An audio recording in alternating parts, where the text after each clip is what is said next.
Let's get back to the madness. The Sweet 16 tips off tonight for the men's NCAA Tournament. So let's talk some hoops with Tim Murray, host of VSiN PrimeTime. Tim, what's going on, my man? We got some primetime games tonight.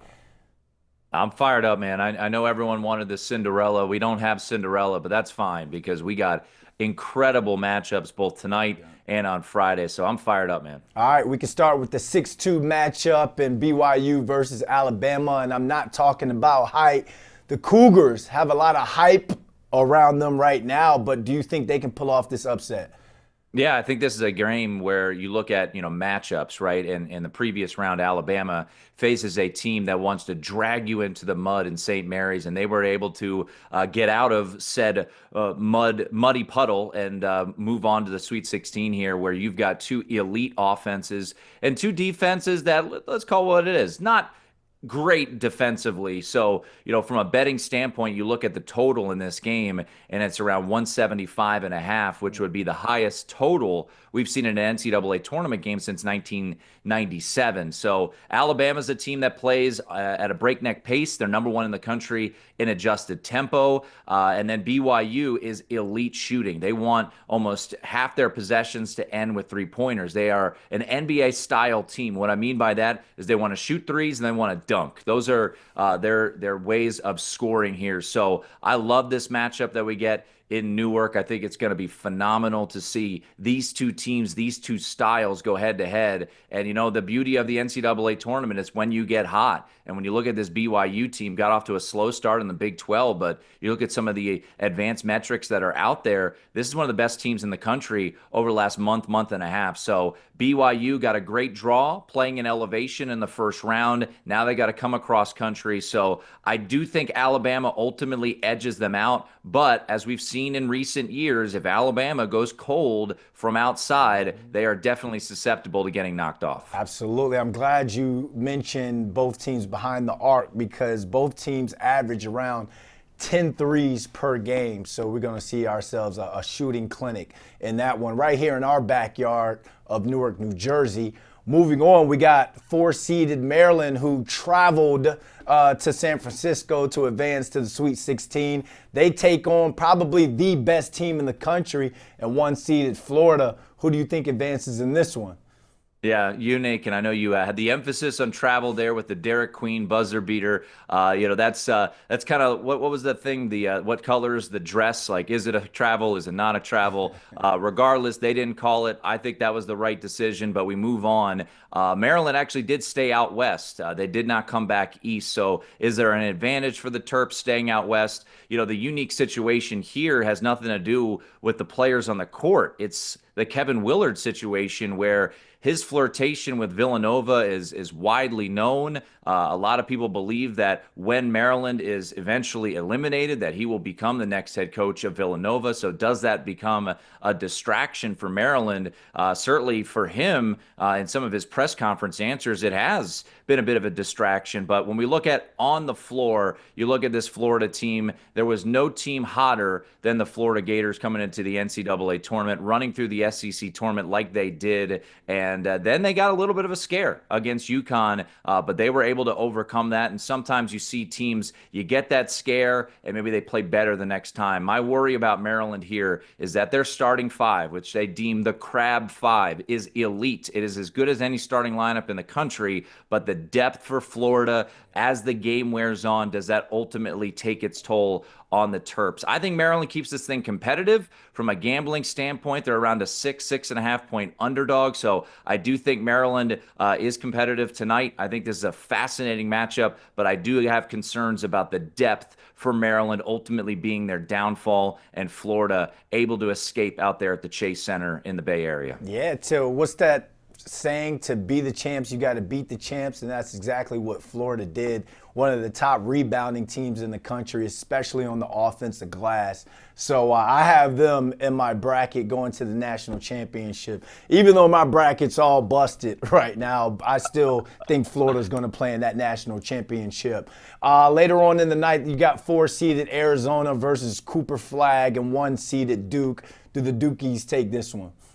I love the storyline in this game where you've got Caleb Love, who was at North Carolina, was phenomenal in the Final Four when UNC ended Coach K's career just a couple of years ago, and now he's on Arizona. So can he play like Jordan again? I mean, Caleb Love is very polarizing, the ups and downs of his style. But you look at this Duke team, boy. I think this is the best team in the country when you look at the advanced metrics, top 5 in both offensive and defensive efficiency. You mentioned it, Cooper Flagg, boy, all the hype for this young man, and he's, in my opinion, exceeded the expectations. You've got Con Knippel, too, the freshman out of Milwaukee. He'll be in the pros next year. This team is absolutely loaded, but, I give Tommy Lloyd a lot of credit. And look, I have been very critical of Tommy Lloyd and his in-game decisions over the years. They've had early exits at his time there at Arizona. I thought he was phenomenal down the stretch against Oregon,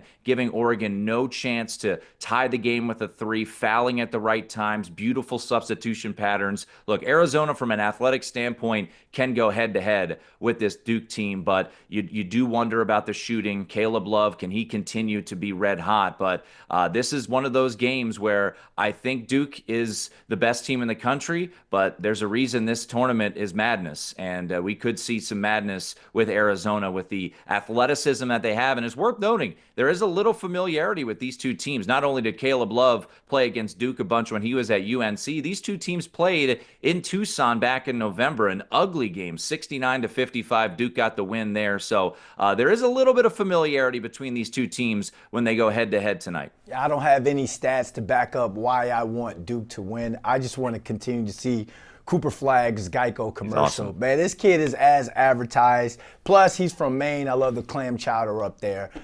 So I think Duke advanced on this one. Last but not least, we've got the Cinderella team coached by John Calipari. You've got the 10-seeded Arkansas Razorbacks. They take on 3-seeded Texas Tech. Texas Tech looks good. Calipari's coaching in his 16th Sweet 16. Who takes this one? Yeah, I love the fact that we're calling Arkansas one of the most expensive rosters in college basketball, Cinderella. It's that's the beauty of this sport. But hey, they are the highest seed remaining. They're the only double-digit seed here, and I give Cal a lot of credit. This was a team that they put together through the transfer portal, dealt with some injuries. Boogie Flan goes down in the midst of SEC play, and they're 0-5 to start SEC play. So there's no doubt you could say what you want about Cal from an X's and O's standpoint, but the guy is a phenomenal leader. He was able to rally this team together, and here they are in the second weekend of the NCAA tournament when there was a thought that they might not even make the NCAA tournament. That said, I think it ends tonight. I love this Texas Tech team.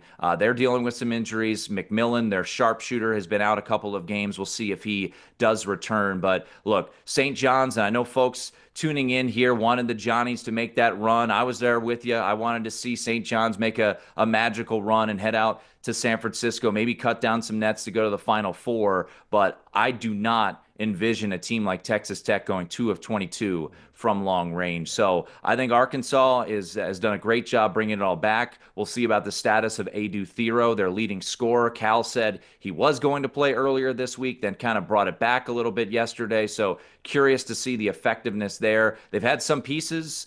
Tremont Brazil was fantastic against St. John's.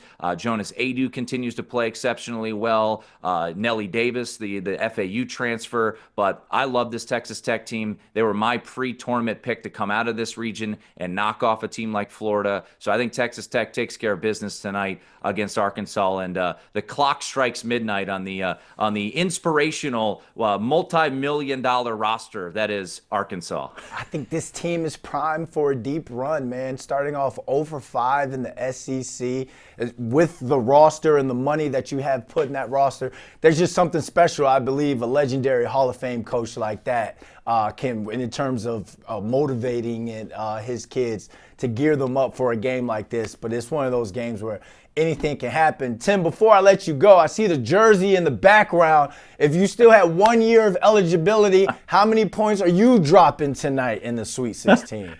Well, that jersey is more tongue-in-cheek back there. I did play Division III hoops. I think I would get a strong 0 I would get a strong DNP CD. Did not play coach's decision there, Brandon. So I would have been an elite flag waver on the bench with my towel, and I would have been in one shining moment from doing like some celebration when my teammate hit a three. Hey, I did that all over the Giants Super Bowl DVD back in 2007, and it landed me this job. So, hey, nothing wrong with that. My man, appreciate you jumping on with us today.